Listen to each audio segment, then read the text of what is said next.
ಗೊಂದಲ ಪರಿಸ್ಥಿತಿ ಇದೆ, ಅದನ್ನ ನಿವಾರಣೆ ಮಾಡಬೇಕು. ಹೈಕಮಾಂಡ್ ಗೊಂದಲದ ಬಗ್ಗೆ ತೀರ್ಮಾನ ಮಾಡಬೇಕು. ಇದು ರಾಜ್ಯದಲ್ಲಿ ಇರುವಂತಹ ನಾಯಕತ್ವ ಗೊಂದಲಕ್ಕೆ ಸಂಬಂಧಪಟ್ಟ ಹಾಗೆ ಮಾಜಿ ಸಚಿವ ಕೆಎನ್ ರಾಜಣ್ಣ ಅವರ ಪ್ರತಿಕ್ರಿಯೆ.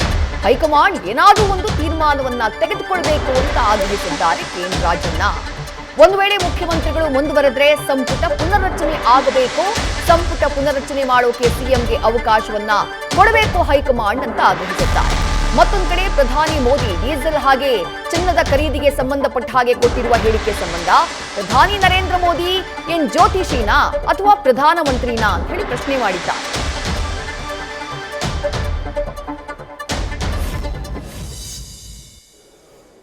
ಅದನ್ನ ನೀವು ಒಪ್ತೀರಿ, ಜನನೂ ಒಪ್ತಾರೆ.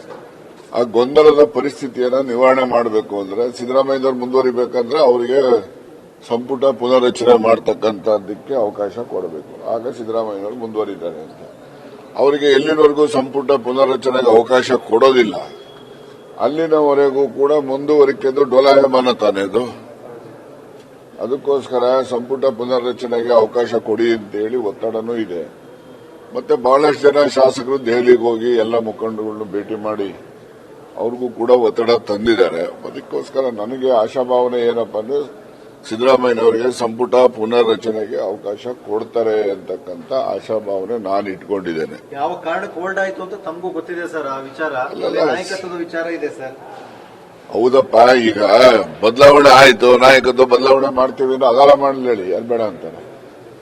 ಏನಾದ್ರು ಒಂದು ಆಗ್ಬೇಕಲ್ಲ. ಇಲ್ಲಿನ ಗೊಂದಲದಲ್ಲಿ ಸರ್ಕಾರದಲ್ಲಿ ಕೂಡ ಸರಿಯಾಗಿ ಕೆಲಸ ನಡೆಯೋದಿಲ್ಲ. ಈ ಅಧಿಕಾರಿಗಳು ಮೊದಲನೇ ಅವ್ರಿಗೆ ತೂಕುಡಿಸೋರಿಗೆ ಆಸ್ಕೆ ಕೊಟ್ಟಂಗೆ ಈ ಗೊಂದಲ ಇರೋದ್ರಿಂದ. ಸೊ ಅದರಿಂದ ಸರ್ಕಾರ ಹೆಚ್ಚು ಸಕ್ರಿಯವಾಗಿ ಕೆಲಸ ಮಾಡಬೇಕು ಅಂದ್ರೆ ಕೇಂದ್ರದ ಕಾಂಗ್ರೆಸ್ಸಿನ ಹೈಕಮಾಂಡ್ ಈ ಗೊಂದಲವನ್ನ ಜಾಗ್ರತೆ ನಿವಾರಣೆ ಮಾಡಬೇಕು ಅಂತಕ್ಕಂಥ. ನ್ಯೂಸ್ ಫಸ್ಟ್ ನಿರ್ಭೀತಿಯಿಂದ ನಿಮ್ಮ ಪರವಾಗಿ.